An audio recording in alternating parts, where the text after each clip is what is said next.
It's a privilege for me to introduce two presenters today whose work I have followed through the years and whom I consider esteemed colleagues, Doctors Robyn Fivush and Marshall Duke. Dr. Robyn Fivush, Samuel Candler Dobbs Professor of Psychology, received her PhD from the Graduate Center of the City University of New York in 1983 and was a postdoctoral fellow at the Center for Human Information Processing, University of California at San Diego. She joined the Emory faculty in 1984, where she is also associated faculty with the Department of Women's Gender and Sexuality Studies and a senior fellow in the Center for the Study of Law and Religion. She currently directs the Family Narratives Lab, as well as the Institute for the Liberal Arts. Dr. Fivush's research focuses on early memory with an emphasis on the social construction of autobiographical memory and the relations among memory, narrative, identity, trauma, and coping. She has published over 150 books, book chapters, and articles, including her most recent book, Family Narratives and the Development of an Autobiographical Self, Social and Cultural Perspectives on Autobiographical Memory. On a personal level, it was my honor to co-teach with Robyn when we were part of the core faculty of the Emory Violent Studies program. I still consider the work we did in that program and the course we taught on sexual assault to be among my most important teaching career. And I thank you, Robyn, for your good company and for taking the journey with me. Dr. Marshall Duke, Charles Howard Candler Professor of Psychology, holds a PhD in clinical psychology from Indiana University. Following 2 years of service as a psychologist in the United States Army, he joined the Emory faculty in 1970. For the past decade, he has been a member of the core faculty of Emory University Center for Ethics and Emory Center for the Study of Myth and Ritual in American Life.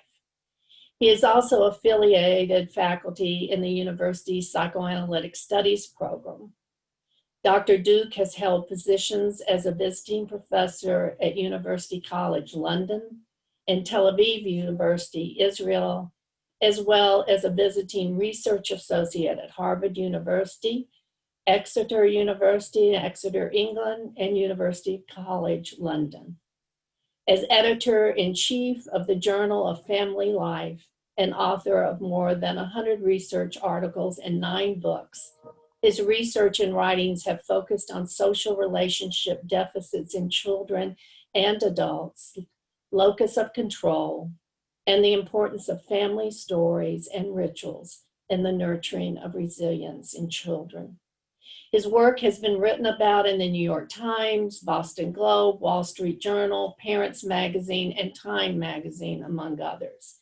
Dr. Duke is the recipient of the Thomas Jefferson Award, Emory's most prestigious award recognizing exemplary service to the university.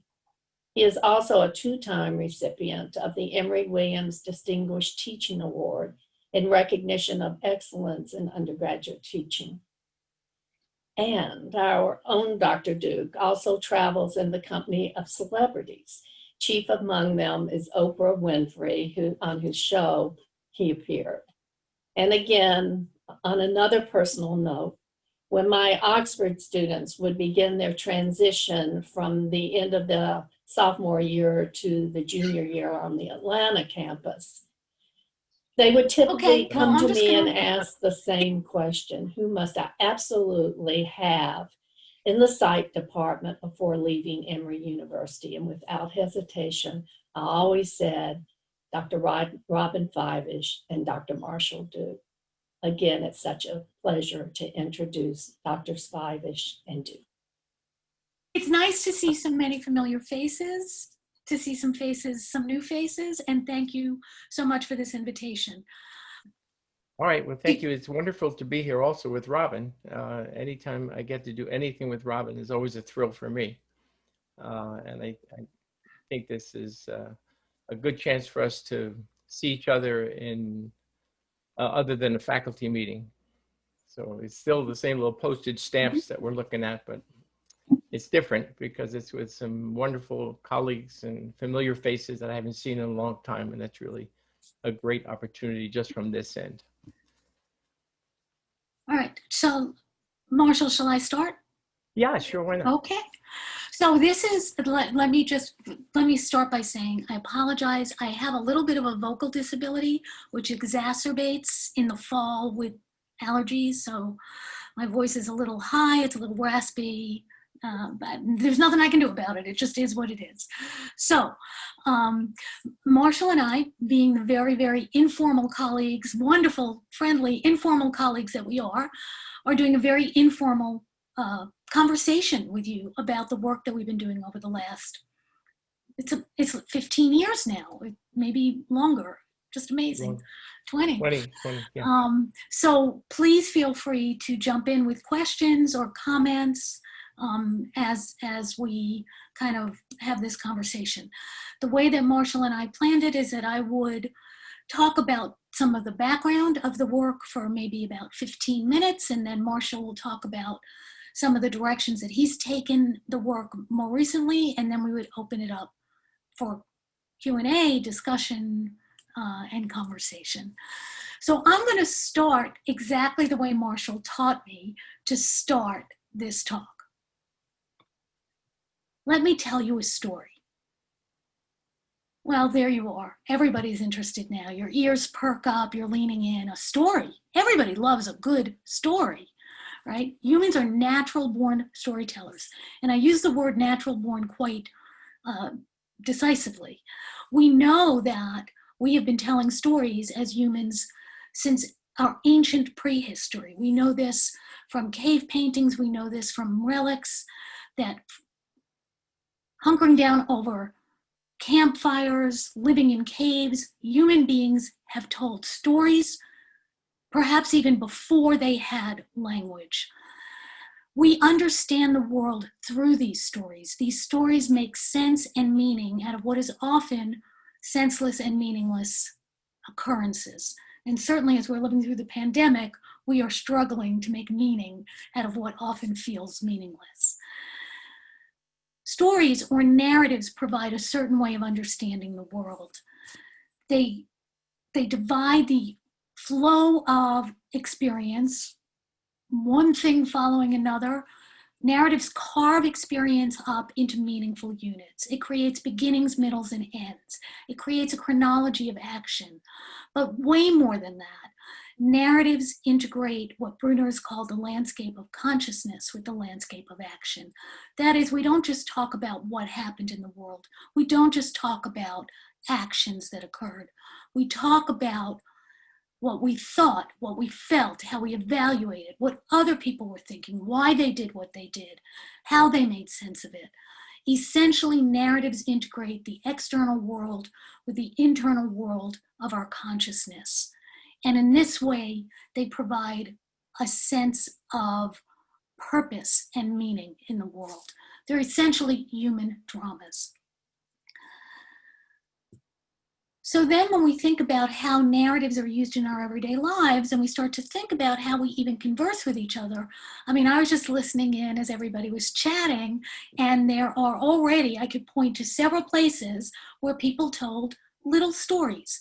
They might have just been touchstones, they might have just been brief references, but when we talk about ourselves, our relationships, our lives, we tell stories. We tell personal stories about what we've done, who we've been with, what we thought about it, how we evaluate it, why it's interesting, why it's important.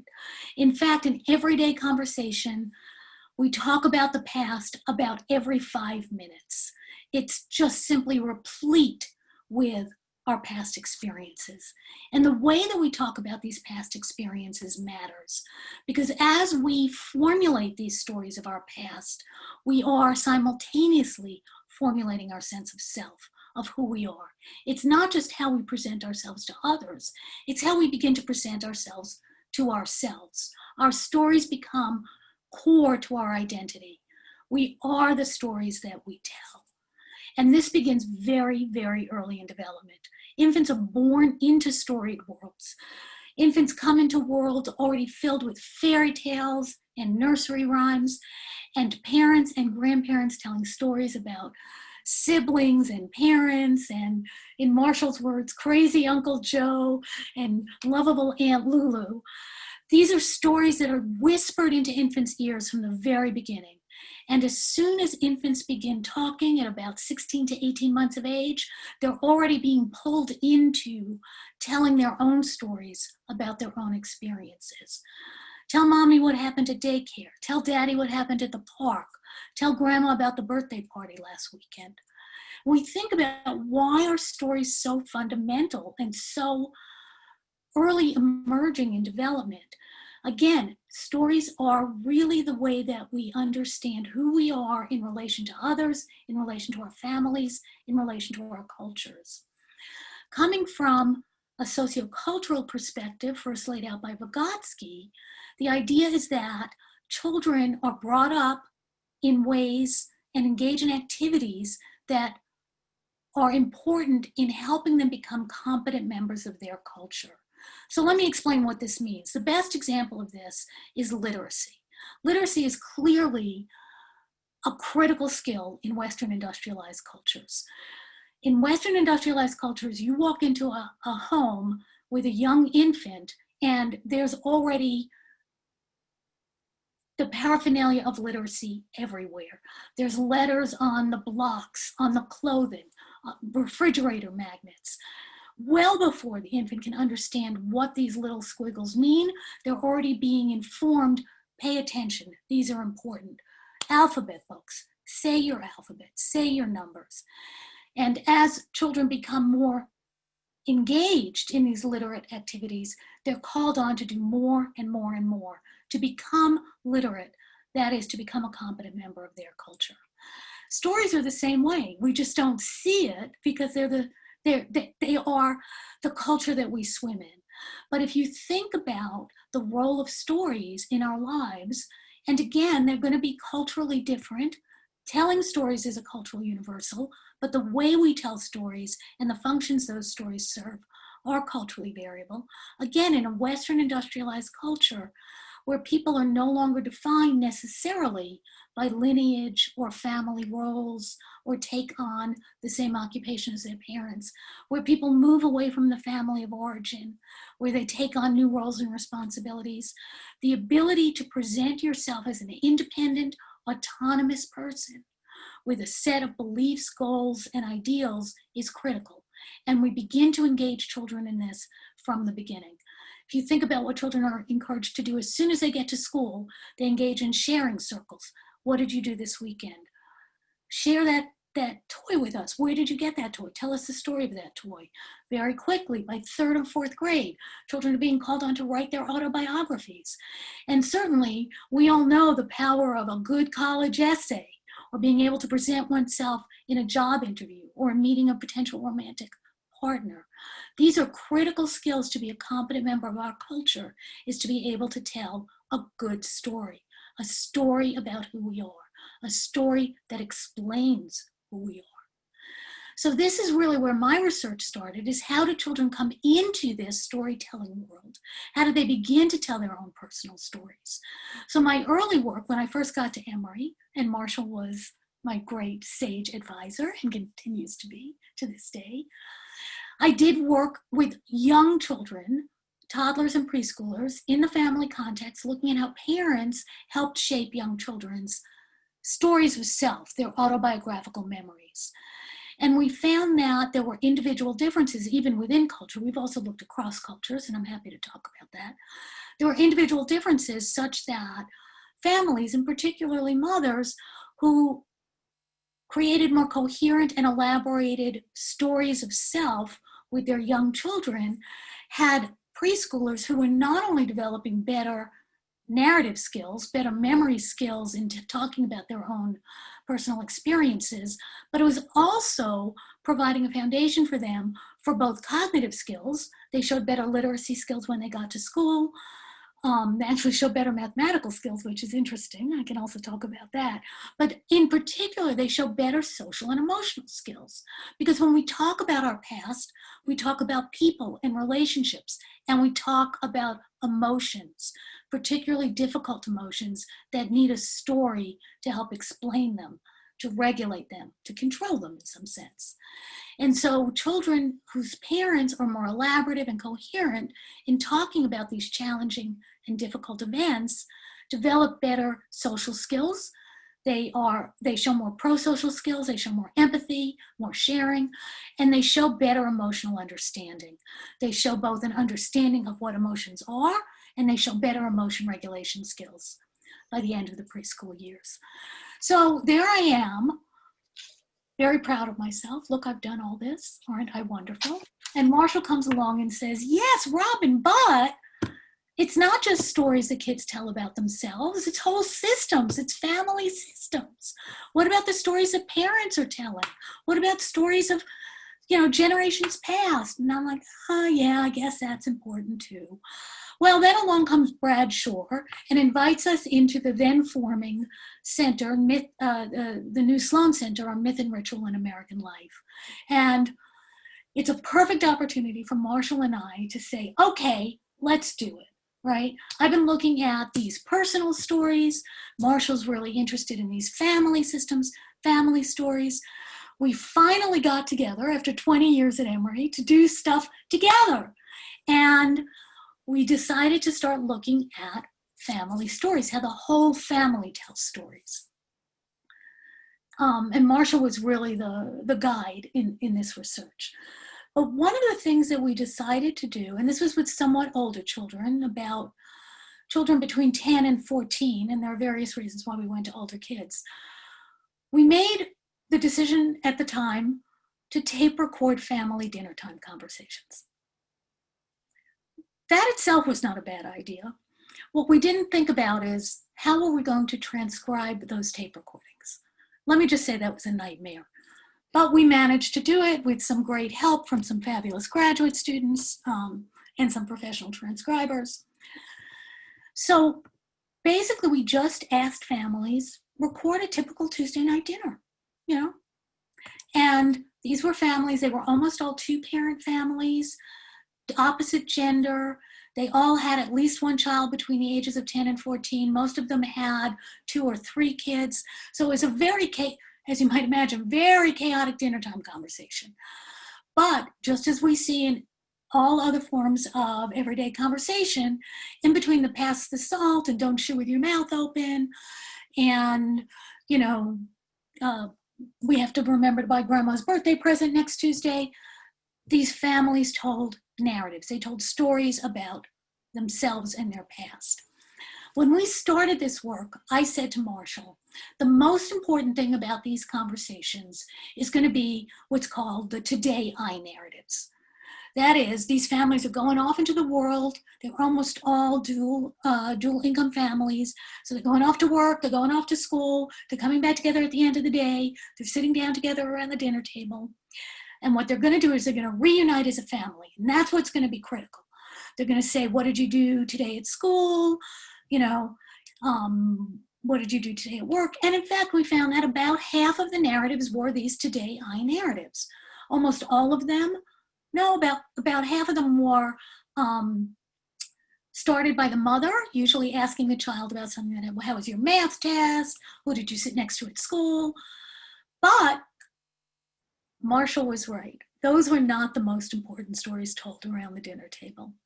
About half the stories that these families told were family stories about a shared family past. They would bring up vacations they went on 2 years ago, houses they lived in 10 years ago, and even more important, they brought up intergenerational stories. Stories about what the parents' own childhood was like, what the grandparents were like, about the extended family. And as it turned out, because we had a lot of measures on these kids, it was these stories, the intergenerational narratives, that provided the most predictive power on child outcome. So that kids who around this dinner table were just listening to and participating in more of these intergenerational narratives showed higher self-esteem. They showed fewer behavior problems, internalizing problems, things like anxiety, depression, withdrawal. They showed fewer externalizing problems, things like anger, aggression, and they showed higher perceived levels of competence. So, as always, Marshall was right. It was the intergenerational narratives that carried the day.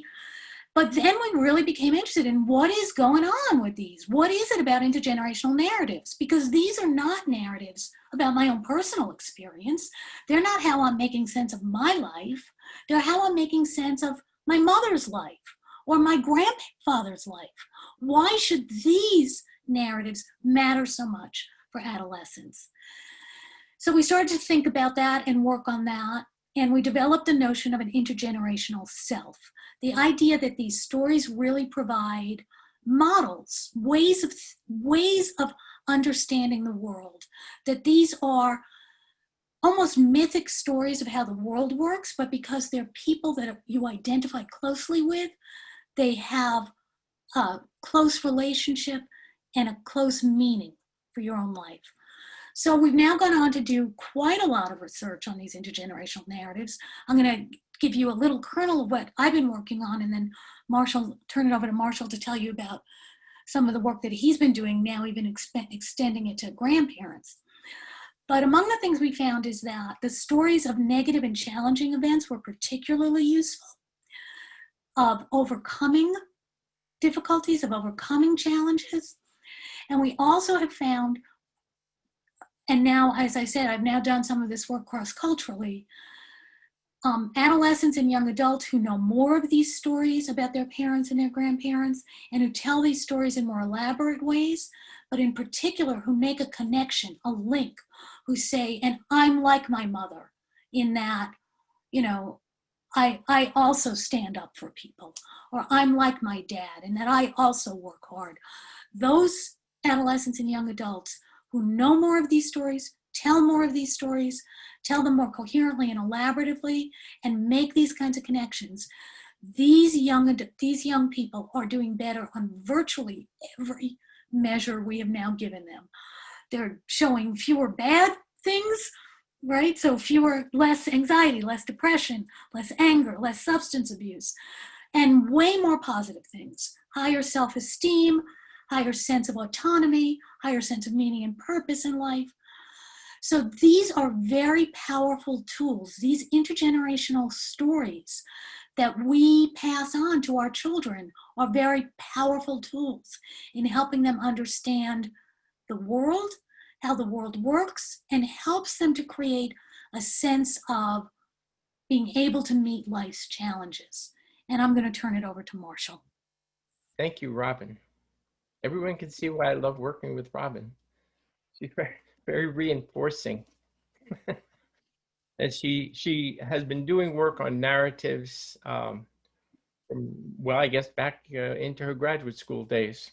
And Robyn is, I think, arguably the leading narratives researcher in the world today, having taken that position over from Catherine Nelson, who I think was her mentor.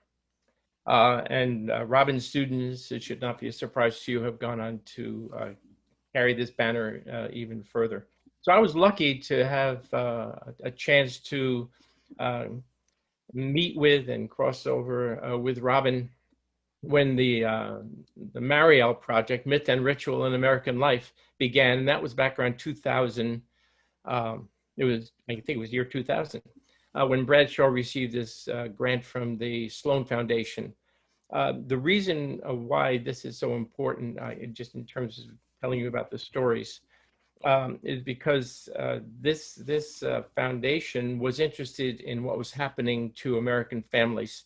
That is that they were, as Robyn mentioned, being pulled apart by both mom and dad working or both parents working, kids not having the sort of coming home from school to milk and cookies experience, you know, that we believe Norman Rockwell invented, but nonetheless, that's not what was happening. And they were interested in the things that were pulling families apart. And some of their their centers, and they really funded 7 of them. We're focused on that. We were charged with looking at things that hold families together. And Brad Shore wrote a proposal, interdisciplinary proposal about that, and said essentially, we're going to try and look at the things that keep families as units in these times. And so we were together, anthropologists, psychologists, sociologists. Carla Freeman was among this group. And we looked at things that hold us together, and myth and ritual, stories and things that we do in our families to just keep us bound together and really stable in a world that seemed to be very, very chaotic, and was increasingly so. The reason we sort of came to the hypothesis about the relationship between knowledge of family history and adjustment really came about as a result of a totally unplanned accident, what we call a naturally occurring experiment. The naturally occurring experiment, which nobody plans, no IRB would approve it, no grant agency would fund it. It was 9/11. We are now in another naturally occurring experiment, the pandemic. Nobody would propose it. No IRB would approve of it, but here it is. And when these things happen, research begins to occur, because we have an opportunity to look at things that would never be set up experimentally, but there they are. We had 9/11. How did the families that we have been working with just the summer before, actually, how did they fare? And we went back to the families after all of us recovered a bit. I'm telling you a story now. And we asked them, how did you deal with this? And we found there was, the dream of psychologists, individual variation. We want individual differences because that's what gives us some sense of how internal processes interact with external forces to produce behavior, and behavior can differ. So there were some families that did better in adjusting, and others did a little bit more difficulty in doing so. And it turned out that this knowledge of family history, the knowledge of family stories, seemed to be the strongest predictor of how well they did. And Robyn's described this. The way we measured it was by developing a very simple tool, which we called the Do You Know scale. And it was essentially a set of 20 questions, which we asked children. Do you know where your grandparents grew up? Do you know the job that your grandfather had? Do you know where your parents met? The thing was that all of these questions could not be answered by the person, the child, based on experience, personal experience. Somebody had to tell them that. And this is how we knew that these were obtained through stories, through narrative, through communication. And that relationship, the more you know about your family history and the better adjusted you are, was what we began to see emerge. And that's what kind of caught the imagination of people outside of Emory and got us to be better known for this work than I think we would have been had we stayed with the traditional journal publications. Hank Klebanoff, who some of you know, had told me once that every scientist needs a reporter. And he, of course, is a scholar who's his own reporter. And so he does both these things. But he said every scientist needs a reporter. And it turned out that for Robyn and me, the reporter who really made a difference was Bruce Feiler from the New York Times. We had written about family stories and family dinners. And this had little coverage here and there, but there I was one day off in North Georgia for a weekend, and the telephone rang, and I answered, and it was Bruce Feiler. And he said, because he is Bruce Feiler, he said, "Hello, this is Bruce Feiler." And I said, "Well, okay." And he said, "Are you familiar with my column about families and things like that?" I said, that Modern Life. I said, "Yes." He said, "I'd like you to invite me to dinner at your house for a Friday night dinner at your house, because somewhere it had been written that I always have my children and grandchildren together on Friday night if possible for dinner. And he said, I want you to invite me for dinner.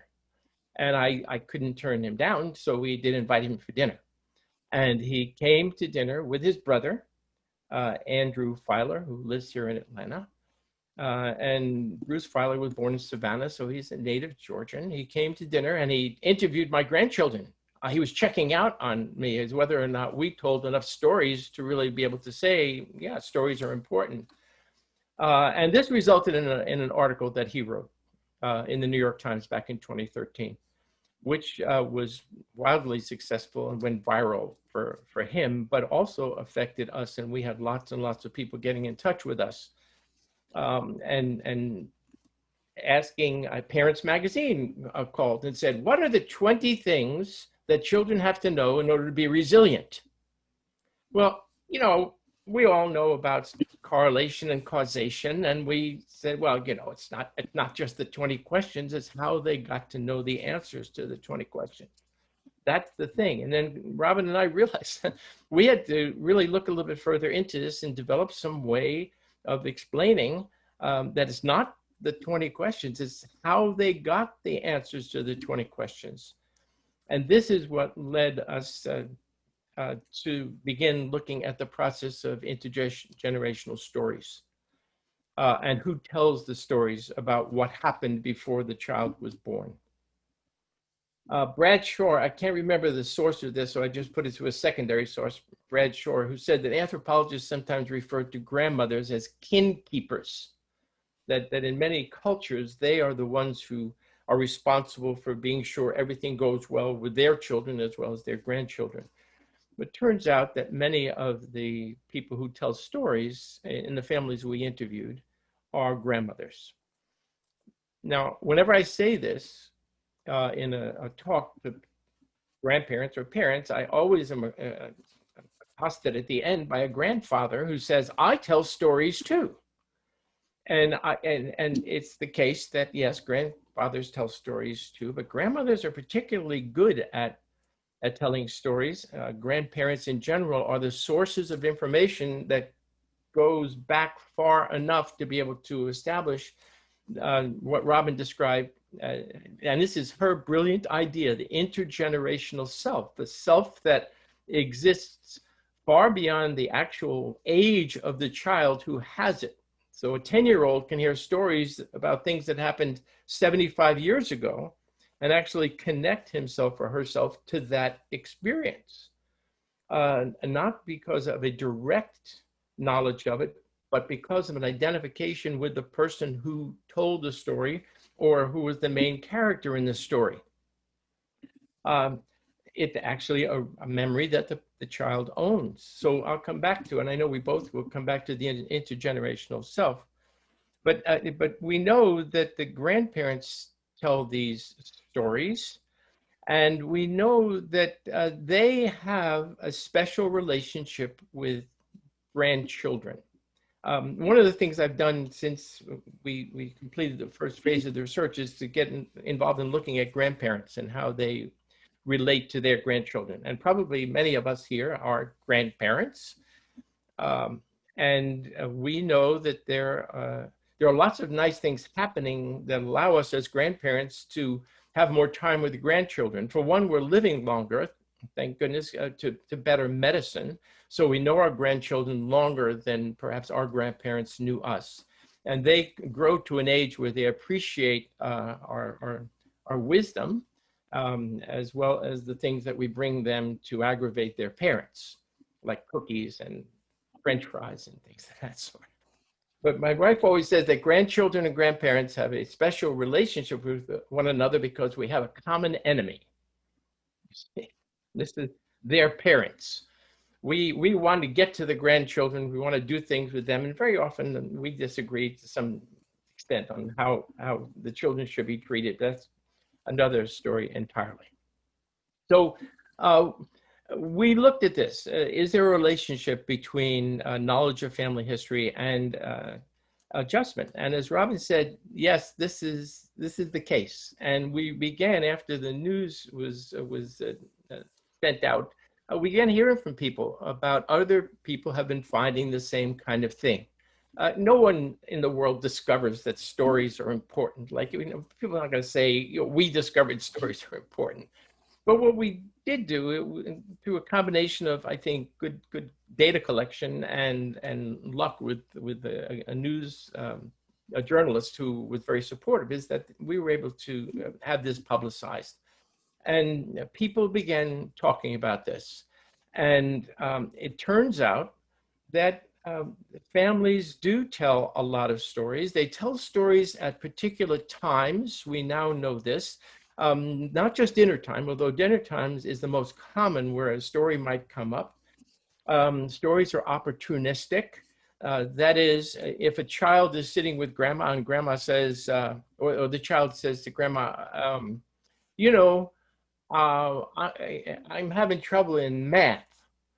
Well, a grandmother might say, your mother had trouble in math. And this is what she did. And the grandma will tell a story that says, yes, she had trouble, but this is how she rose above it. Now, 10 minutes later, the grandchild's brother might come in and say, Grandma, I'm having trouble in English. And the same grandmother will say, your mother had trouble in English. Because grandmothers have stories that they can create on the spot.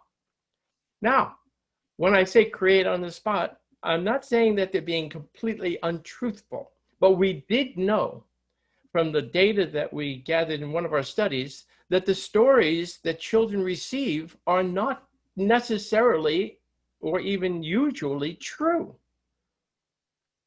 The stories are composites. They are stories that change in the telling from year to year, from telling to telling. Every time we tell a story, we recode it, and it goes back into our mind in a slightly different way. The unreliability of eyewitness testimony is testimony to that.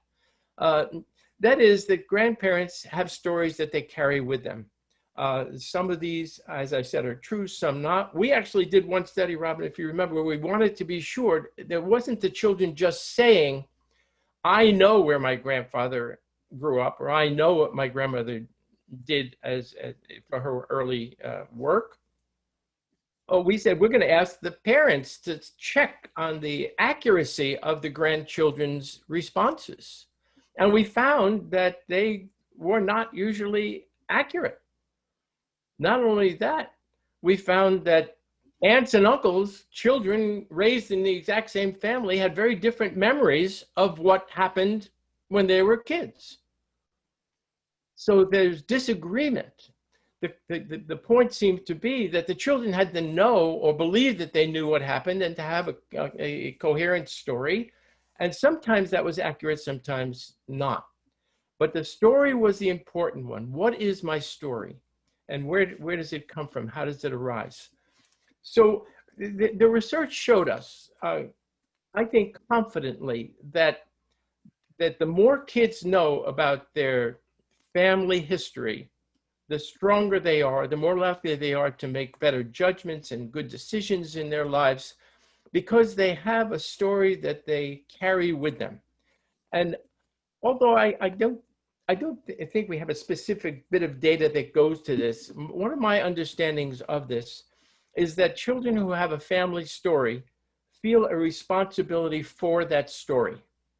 That once it's given to them, they feel like they have responsibility for carrying it and passing it forward when the time comes. But I think one of the reasons why children are so affected positively by the family story is that not only are they responsible for the family story, they're responsible to the family story. And a responsibility to your family story is a very, very powerful force. That is, you don't go and act in ways that are not consonant with who your family is. There's this sense of we are not the kind of family who does X. We are the kind of family who does Y. And that's a responsibility that I carry to my family's story. And that's the intergenerational story now that I'm talking about. And I think that Robyn and I have connected together. So the telling of the stories, critically important. Robyn mentioned the negative stories, bad things, rising above. Well, one of the things that we've used as a model of family narrative, and I'm a clinical psychologist by training, so that's where Robyn and I work so well together, because I'm saying, Robyn, what are we going to do with this? You know, how are we going to apply this? And how we apply it is to really say to people, there's reason to tell these family stories, but here's what we need to know. There are a number of different forms that a family memory might take. And there are three, there are bunches, but three will suffice. One is an ascending family narrative. That is, when we came to this country, we had nothing. We worked hard. We started a business. We went to school. Ascending family narrative. And then there's a descending family narrative, which is we were doing very well until the economic downturn in the 1980s, the economic downturn in 2008. And so we were doing very well. In my case, we were doing very well until the Great Depression in 1929. And then all the things that we had, we lost. And then we're living a life that's much less than what we had. That's a descending family narrative. But the family narrative, when you add the negative components, becomes, the best term to use is an oscillating family narrative. That is, it has ups and it has downs. And that you need the negatives in there to create the oscillation. If we only have the ups, then it sounds like an ascending family narrative. Ups and downs, and every single family has the downs, every single one. But if we provide the children with a family narrative that is oscillating, then what they have is this message that Robyn talked about of rising up. That is, we had this terrible thing happen to us. It might have been an economic downturn. It might have been a fire, a house burned down. It might have been a horrible car accident where people lost their lives. But we have come back from that. And that's a message that's stated without words, because usually when the message is, well, the stories are told, it's Thanksgiving dinner, it's Christmas dinner, it's Hanukkah, it's a birthday, and things are good and things are safe around us. And we're listening to the story of things that were bad, but we're hearing it in a time that's good. So without words, the message is, we come back, people come back. So even if we're looking at economic downturns, older people who've been through economic downs and ups and downs and ups will say, don't worry, it'll come back, it'll be okay. Those of us who go back as far as the polio pandemics, and there's probably very few of us here, but if there are any, you remember that being locked up in your house and not being able to go and see friends or go to camp or go to a swimming pool or anything like that is not anything new. We have been through this before, and we're looking to 1918 as a model for how, you know, to deal with this. So having the ups and downs is a critical thing in the oscillating family narrative. So now I'm haunted. Robyn and I are feeling great about having discovered or maybe illuminated the relationship between knowledge of family stories and adjustment.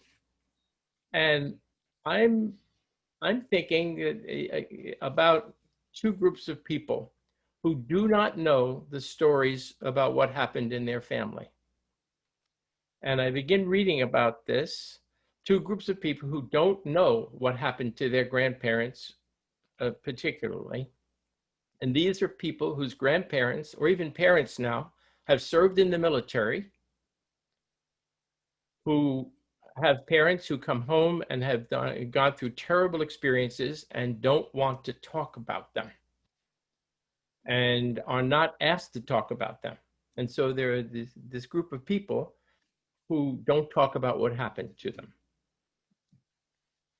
And at Marial, we had a visitor from Germany, a researcher, who told us about a phenomenon that was going on in Germany, where because the stories had not been transmitted about what happened during the war, they were being transformed in the grandchildren of perpetrators, Nazi perpetrators. Okay, and the book that he wrote was called Opa war kein Nazi. Grandpa wasn't a Nazi. And he was studying the transformation of stories from people who were involved in atrocities to people who actually were helping the victims. So I became interested in whether or not there was a similar phenomenon going on in the stories that were being transmitted to the grandchildren of Holocaust survivors. Okay, just to give you language for this, 1G in this research area is the survivor, 2G is the children of the survivors, 3G grandchildren of the survivors. And it turns out that there are 3G groups developing or being formed all over the world where the grandchildren of survivors are trying to find out what happened to their grandparents. And my question was, are they receiving distorted views of what happened to their grandparents? And so we did a study at Mariel, the Myth and Ritual American Life. The last thing that I did, and this was just a partial experiment because the funding ran out and we had to stop. And I asked the children of the grandchildren of Holocaust survivors, what happened to your grandparents during the war? What is the family narrative? And more than half of them knew nothing.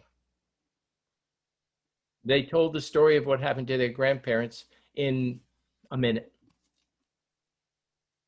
And this kind of stuck with me because, first of all, you know, they should be not functioning very well. They don't have their family story, do they? And so I began a project which ultimately resulted in getting a grant from Marcus Foundation 3 years ago to really interview the grandchildren of the Holocaust survivors. At one level to see what they knew, but the other level to really look at an exception to the hypothesis that we had developed.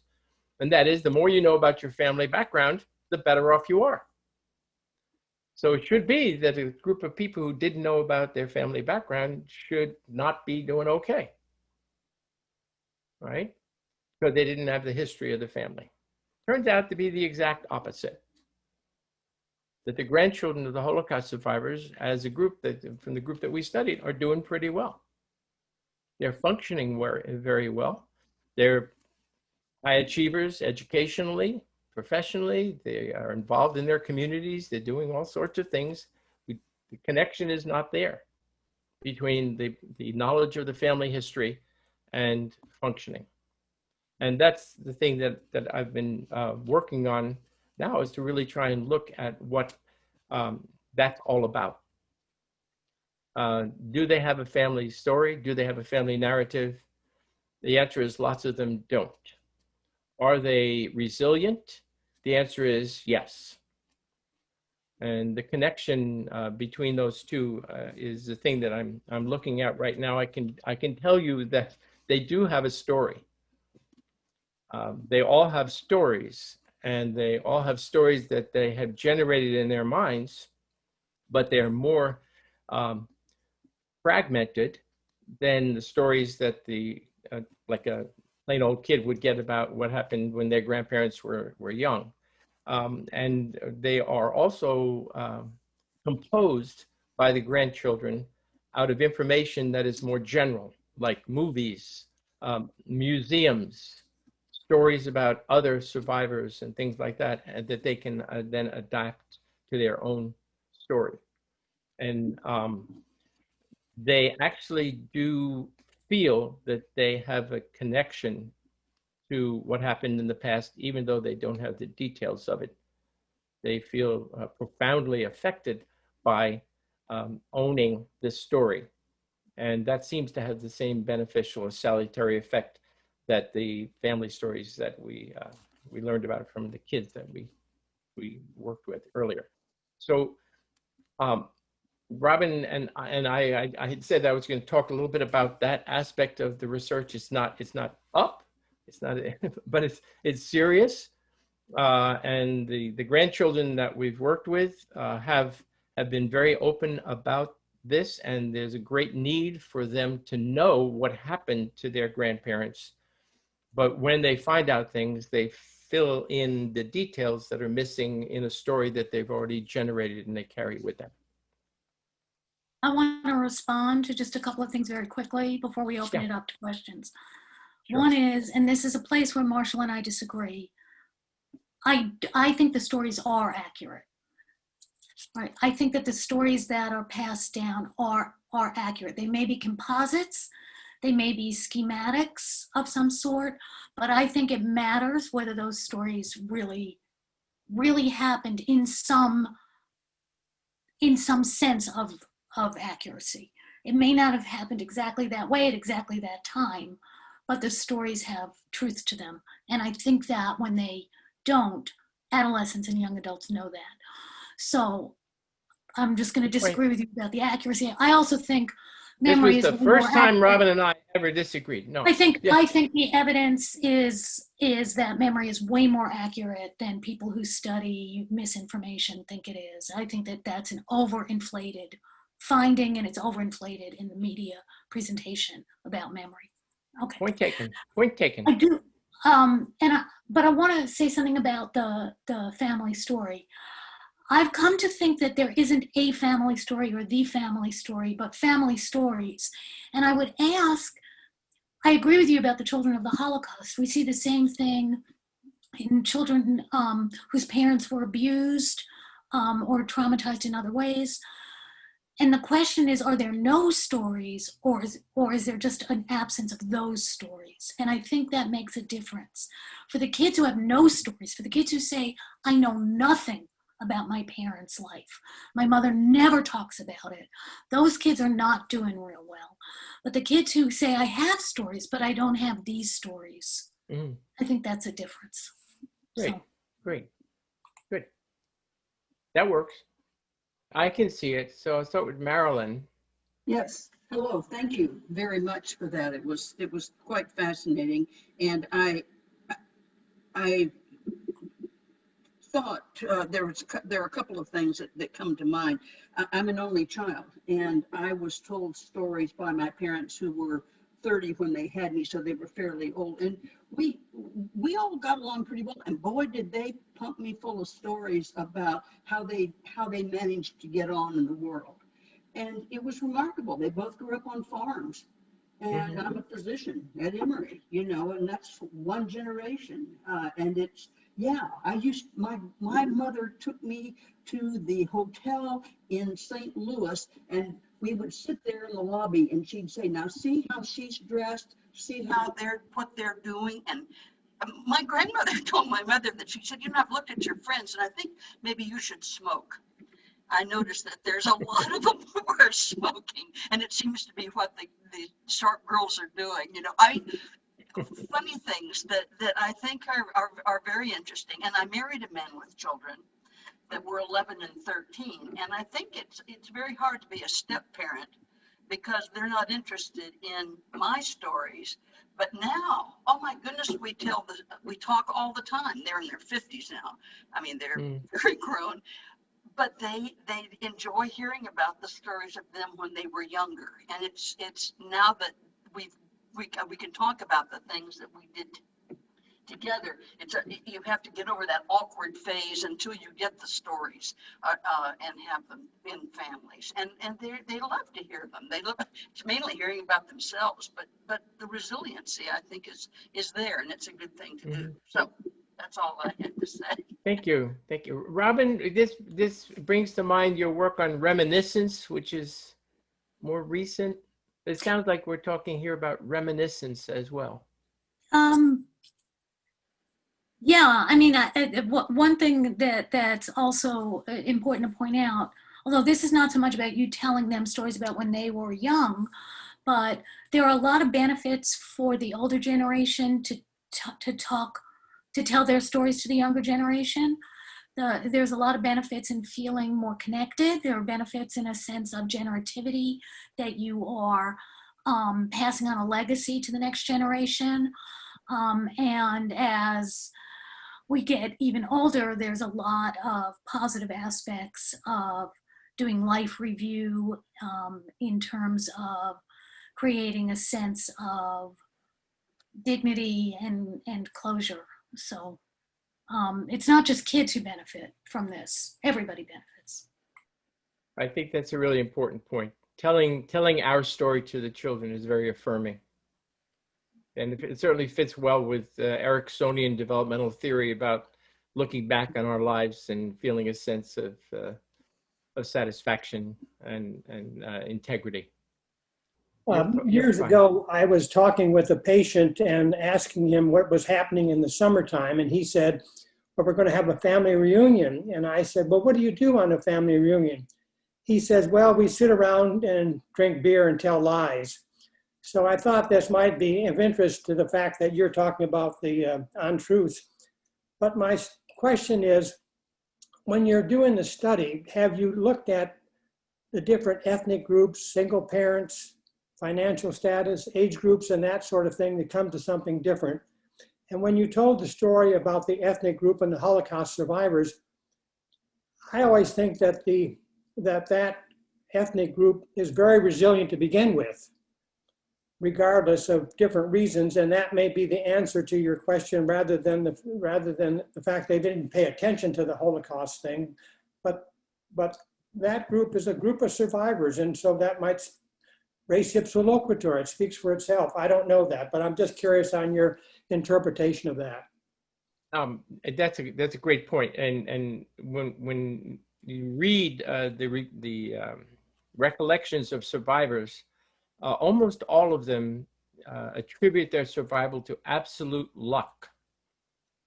And usually they do survive because of absolute luck. A train is missed, someone's ticket is not correct for a boat, and they will tell you, I had nothing to do with it. It was, I was supposed to be on this airplane and I wasn't, or I was supposed to go to this village and I didn't go.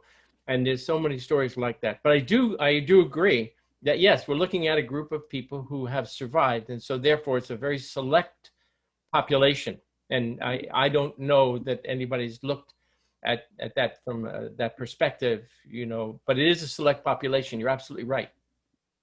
But Robyn, about the in terms of the question about looking at different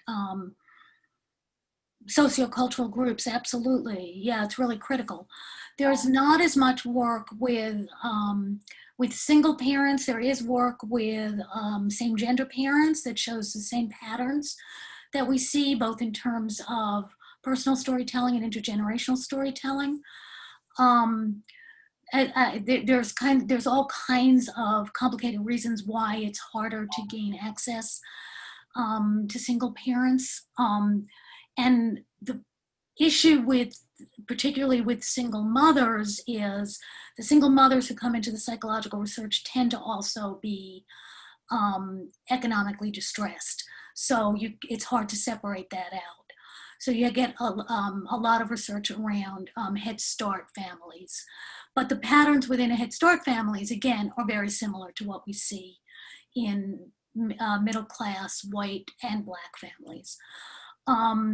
In terms of racial and ethnic stereotypes, really, and how that influences identity, you know, there's some really beautiful work on stereotype threat, that the cultural stereotypes we have about different racial and ethnic groups really influences how those, you know, how individuals in that group internalize these kinds of negative self schemas. And there's emerging work now. Actually, my last postdoc, Jordan Booker, who's now at the University of Missouri, is doing some really lovely work, particularly among African-American families, about how they are trying to inoculate their kids against discrimination experiences by telling stories of how they themselves overcame such discrimination. Now, these are middle-class families. So again, it's hard to generalize, you know, because it depends on what you faced and whether or not you were able to overcome, you know, some of the systems of oppression. I've also done some cross-cultural work. I've done cross-cultural work mostly in China and in New Zealand. And New Zealand is interesting because New Zealand's indigenous peoples are the Maori that are very, very, very family ancestry oriented, oral tradition. And there's also a group of Chinese immigrants that are now second and third generation New Zealanders. And again, we see some predicted differences in the kinds of stories they know.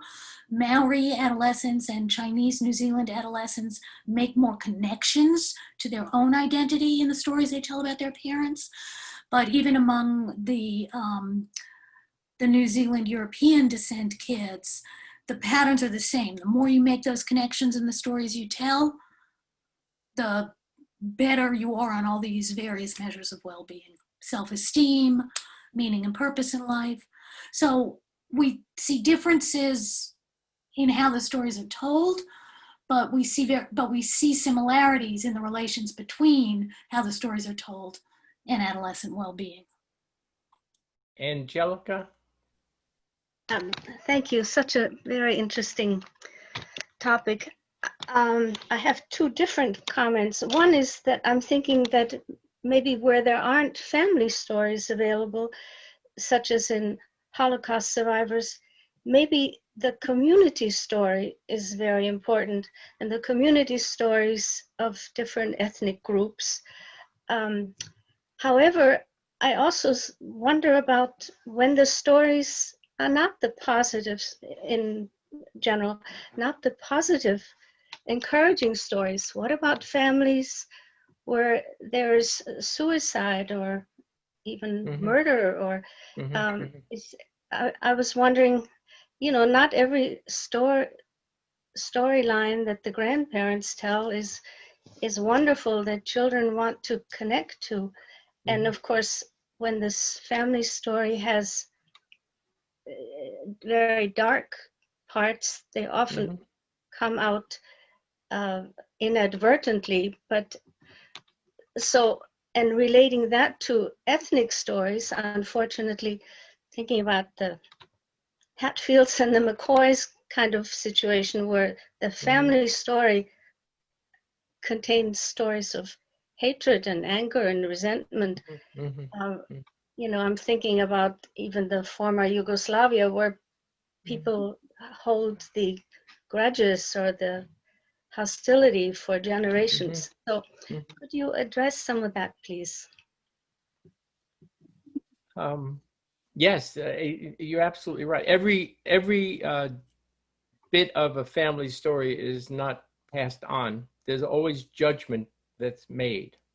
Evan Imber Black, who did visit us once at Mariel, is editor of the Journal of Family Therapy, I believe, studies family secrets. And she says there are in every family certain secrets that are not told. They are not passed on. They, in fact, die with a generation.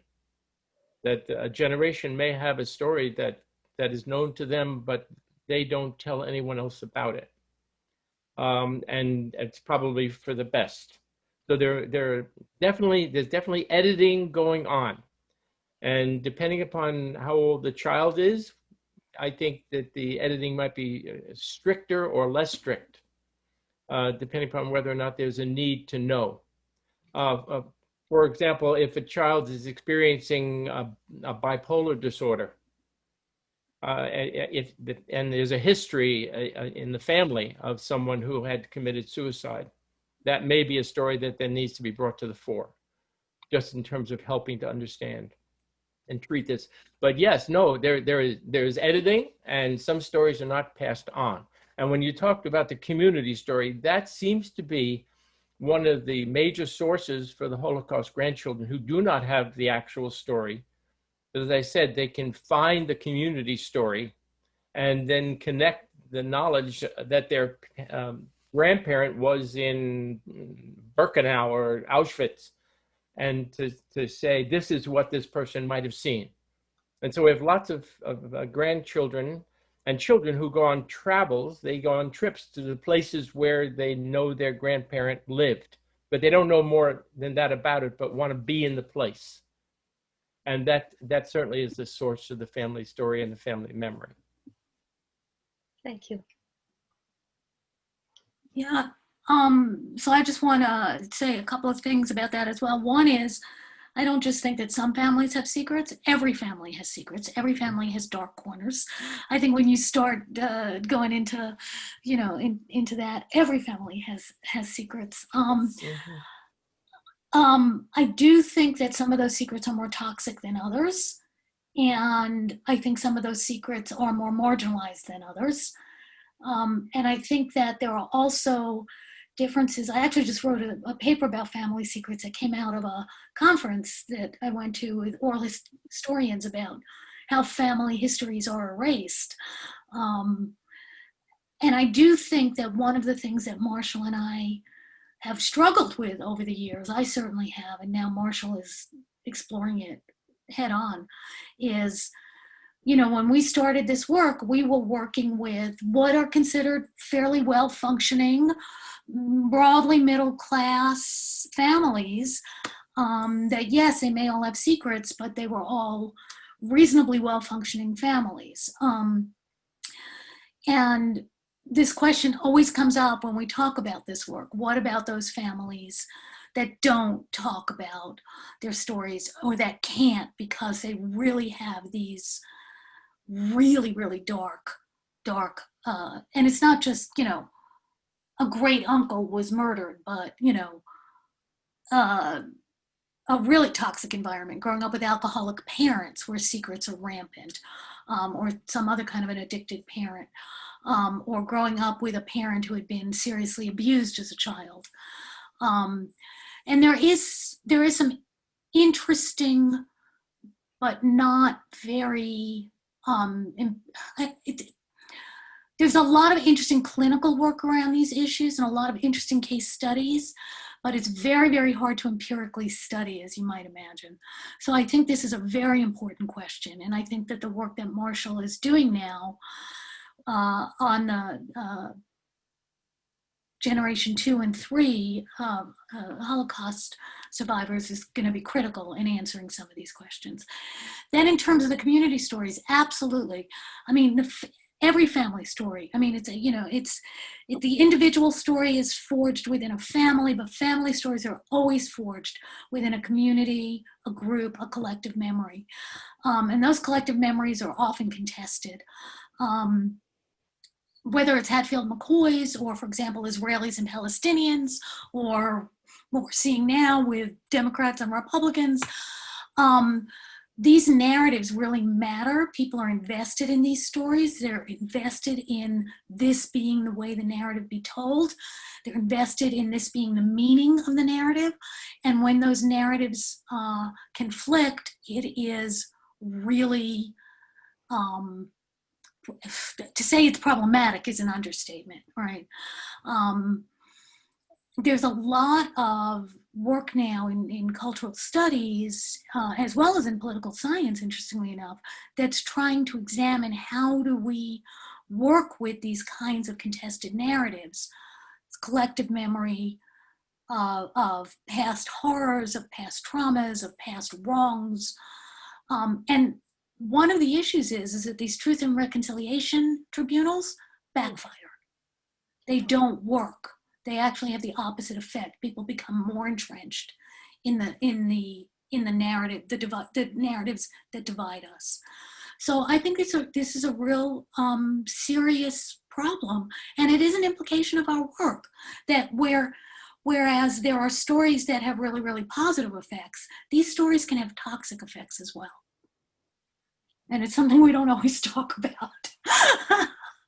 Well, I was even going to go from community stories to the, national stories, how we understand the history of our country often very differently, and how that, so thank you so much. for Okay. your Thank comments. you, Angelica. I think Add the something next, to that? I have R.C. Bynum. Yes, thank you. I was thinking, I thoroughly enjoyed this presentation. We really appreciate it. We're in a part of the country where narratives and family and cultural narratives are probably weaved in for many generations. And of course, there is the Hatfields and McCoys, which is the one that everybody knows about. But it is a part of the culture here. I think the question that I have has to do with when these narratives become a part of the family fabric, rebellion within the generations against these histories and stories, and what effect that might have on the effect and on the continuing narrative of that family over generations. Again, the rebellious, as we saw a good bit in the 60s. If you could respond to that. Well, one of the things I learned when I was in graduate school from a psychoanalytic supervisor, he said, your parents always determine how you parent. Mm. Either you'll do what they did or you'll do what they didn't, or you'll not do what they did. But either way, they will determine how you parent. In other words, I'll go along with it or I'll rebel against it, but I will not be unaffected by it. And so I think that that's also part of the identity. The family story becomes one in which there was this narrative that one generation railed against in some way. And I think that becomes part of the ongoing narrative, which is one which says, yeah, we are a group of people who know who we are, but if we don't like who we are, we'll try and change that in some way, or we'll alter the course of the family history, if possible. Thank you. That answers, I really appreciate that answer. Thank you. Thank you. Larry Vogler?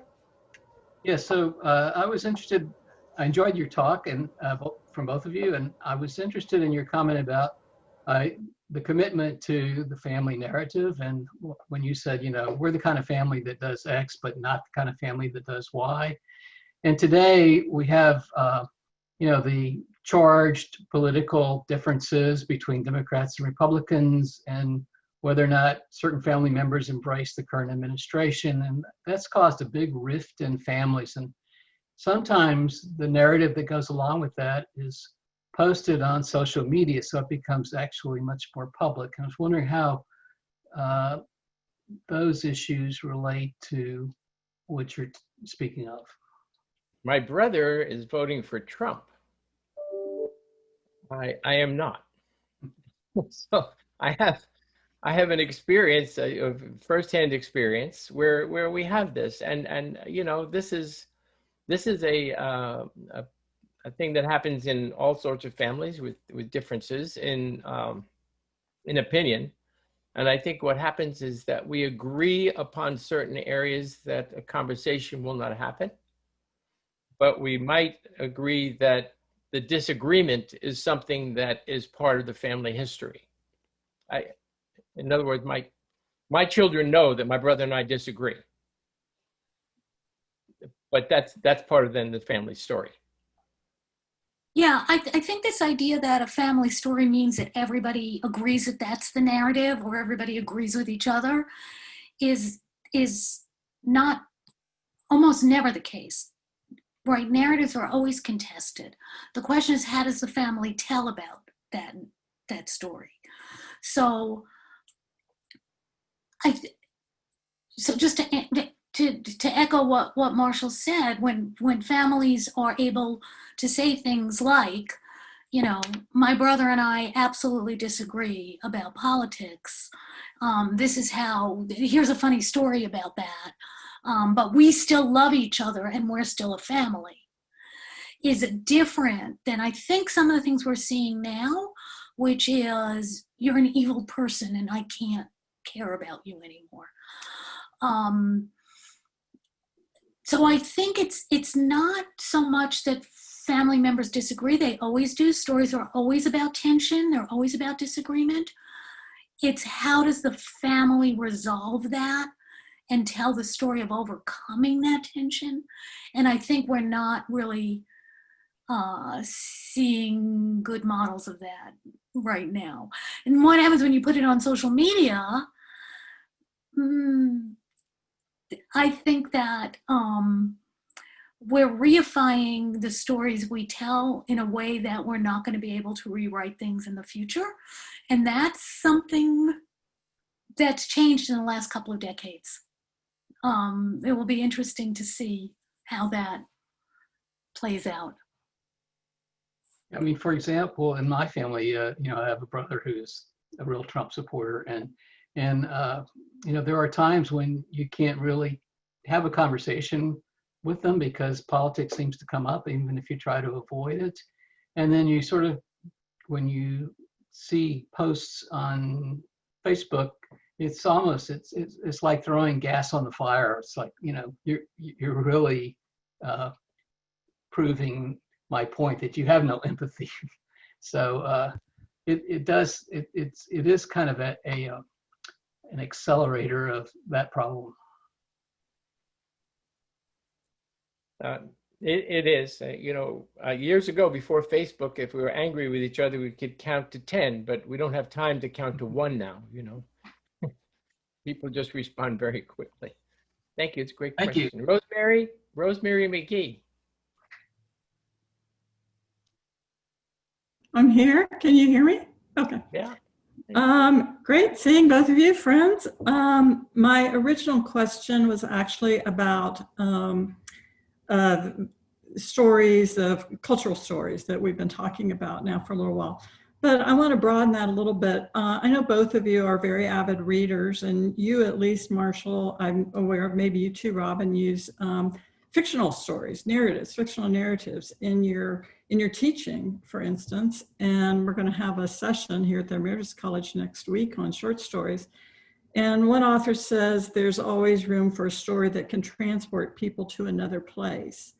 And I wonder how you use literature, you know, the books behind me, and the books that we talk about and we have spoken about among us, for both for your students and in your own research, if that figures at all. I have a research-based answer to that, which is not quite what you're asking, but I'm going to let Marshall give the literary answer to that. So we became very interested in that intersection where cultural narratives and the forms of narrative arcs and cultural narratives interface with personal narratives. How does the way we read and the things we read influence the way we come to tell our own story, and vice versa, perhaps. So there was a research project that was done on some number of million books that Google had scanned. They were all in the Western tradition, but it was novels, and these researchers did a big data analysis, and they discovered 6 plots. So Kurt Vonnegut had said there were 7 plots. They discovered there were 6 plots. And Marshall already named 3 of them: the ascending, the descending, the oscillating, and then there's the redemption, which is, you know, it kind of like, you know, it descends, but then you learn, etc. So we were curious, okay, this is the 6 plots that are identified through this big data analytic technique, sentiment analysis, on these several million novels that were fed into this machine. So we fed in personal narratives. We fed in hundreds of personal narratives, and we got the same 6 narrative arcs. So I do think that there's a reason we tell stories a certain way. Certain plots resonate that may be very, very Western. I'm sure it would be different if we went to Eastern cultures where there are different literary traditions. But I think that intersection of literature and personal story is very permeable. I think we tell our stories in ways that are very much influenced by the stories we have read. And I think the stories that we read, the stories that great writers write, are influenced by the way humans understand their lives. I think it goes both ways. And also stories that we may read to our children about, Yeah. you know. Exactly. Those stories too. Yes, yes. I mean, Cinderella is a classic narrative arc, right? I mean, it still influences my life.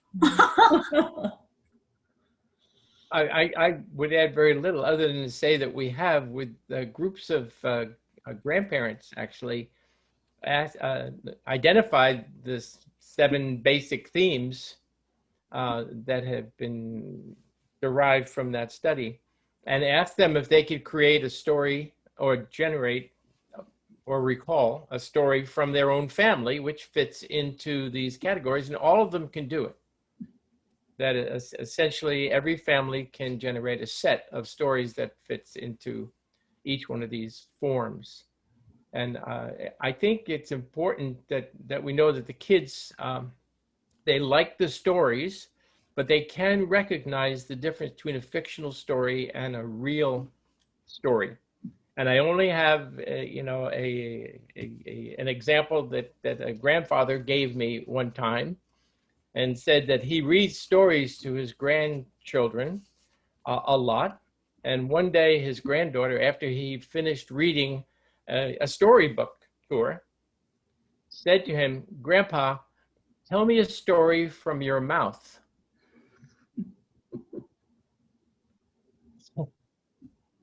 And so they love the stories. They know there's a difference. And somehow the ones that come from your mouth carry something extra. Mm-hmm. It's not just the story, it's a story about me. So and certainly the literary component of it can't be lost. There are some really good storytellers in families, and they probably have more powerful stories to tell. But yeah, I agree. And I just want to, one of the really interesting things about doing this kind of research and like just being in people's homes and talking with them and stuff, the number of times kids ask their parents to tell them stories about, did that happen to you when you were little? Mm-hmm. I mean, that it's very meaningful when it was their parent. Mm-hmm. When they know the characters of the story intimately. Right. So I'm aware of our time, and we have two people who have questions. If it's okay, just try and give answers to Gretchen and Spencer, if that's all right with whoever is. Gretchen, you're in charge of this. Well, why don't you go ahead and talk to Spencer next? Okay, fine. That's just fine with me. Okay, Spencer, this will be the last question. Oh, Gretchen probably has a better one, but I'm so thankful not to have a brother who's a Trumpster that just that's basking in that right now. No, look, growing up, I benefited from stories. I grew up in the South, and with grandparents, cousins, everything. There's a lot of stories. My parents, we actually ate dinner sometimes. Our children, I'm not sure how well they listen to our stories. And our grandchildren, if they are listening to the stories, I don't have any real clue. So my question is, has this changed over time? And with the digital world and the cell phone and the connection with peers, social media, are children interested anymore in stories and their own stories, or are they more interested in their contemporaries' stories or whatever they might pick up? And how dangerous is that for the overall outcome of our population? Go ahead. This is a question. I'm sorry, Robyn. Do you want to go ahead? Well, I just want, we've now probably interviewed multiple hundreds of adolescents, kids between the ages of maybe 16 to 24, about stories they know about their parents, not their grandparents, stories they know about their parents. with something like 98% of them know at least some stories. I mean, they can actually tell us those stories.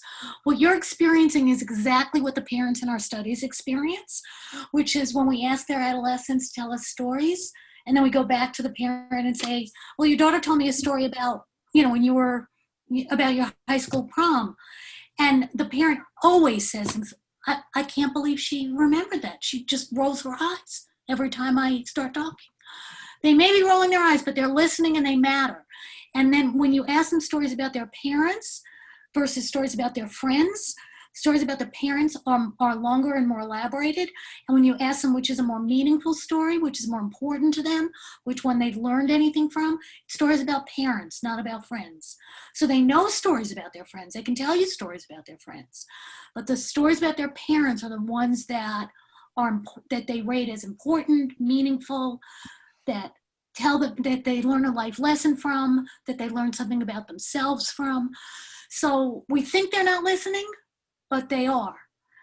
Has it changed historically? Who knows? But that's a high percentage, and they rate them really high on importance. Just in my own defense, since my wife is standing over there somewhere, my grandchildren know a lot of stories. But I wonder if the cell phone had made this irrelevant. But thank you for that. Yeah.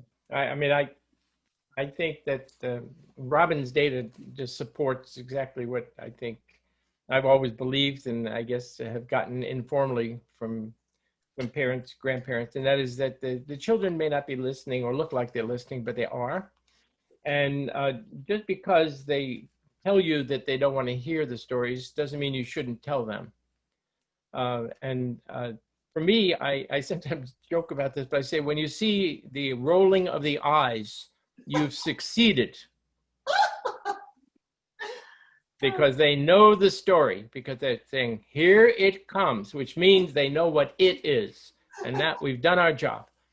Well, thank you, everybody. I don't know who is going to bring this to a close. But So I just want to say thank you both so much. This has been really fascinating. And as our tradition, people are welcome to stick around and put themselves in gallery view. And if the two of you want to stick around and chat, that's fine. If you have to go, that's fine also. That's up to you. But we really appreciate it a lot, and hope we will be seeing both of you around again. Thank you. Thank you. Thank you all for your great questions and for sticking around and listening to us. I can stay for a little bit, and I'd be happy to if anybody wants to schmooze. Yeah, I can stay for a few minutes. I didn't want to. I had a longer question that may be too technical to get into, but I was curious what your endpoints are in these psychology studies, how you assess the outcome. I'm in medicine. We have trouble with this. We have composite endpoints of all sorts of kinds, which are all flawed, but we can look at all-cause mortality. That works. But how do you figure out if you have a good outcome or a bad outcome? Marshall, you want to take that? Well, stage 3 of the Long Sloan Foundation project did not take place. That's because we ran out of funds and time. And that was to try and do what I hoped would be a compelling study wherein we took families and tried in some way to teach them to tell stories, to keep track of the kind of stories they were telling, and do some follow-up over time on the levels of adjustment and well-being in the kids. What we have now is more cross-sectional, I guess, data. Although it's a little bit of time. We followed the kids for some period of time. But I would hope that we would see a better adjustment in the kids, more resilience. And here we have an experiment with the pandemic, another naturally occurring experiment, which might allow us to take a look at whether or not certain families deal with this better than others, and to see whether or not our hypothesis is borne out. But quite literally, our data are self-report measures. They're validated measures in both the clinical and social personality literature, on self-esteem, on depression, anxiety, and then there's the more positive measures, flourishing, so the extent to which you think your life has meaning and purpose. So they are self-report. As Marshall said, much of it is cross-sectional, some of it is longitudinal, so looking at the family narratives predicting those kinds of outcomes 6 months to 2 years later. With the preschoolers, there have been intervention studies on this more elaborated reminiscing, and they are, experimentally controlled, randomly assigned, and the kids in families where they engage in this more elaborate, where they are educated around this more elaborative reminiscing style, do show outcomes in terms of literacy skills and reading skills. So those are kind of more behavioral measures. I have a question to both of you, and it was fascinating. I appreciate the whole presentation.